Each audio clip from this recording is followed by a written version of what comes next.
এই দেখো বন্ধুরা, এমনি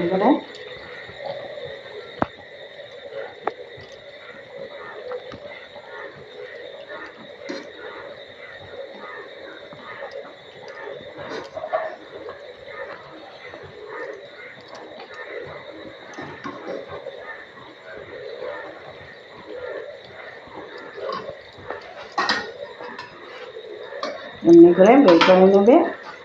আর এইখানে মাংস গ্রেভি হয়ে গেছে, এখন এমনি করে নিয়ে খাবে গরম গরম। তোমাদের কেমনি লাগছে? আমাদের রেসিপি হয়ে গেছে, কেমনি লাগছে? রেসিপিটা ভালো লাগলে লাইক করবে, কমেন্ট করবে, সাবস্ক্রাইব করবে। এমনি বাড়িতে একবার হলেও বানিয়ে খাবে। দেখা হচ্ছে আবার নেক্সট ভিডিওতে। ভালো থাকো, সুস্থ থাকো, টাটা।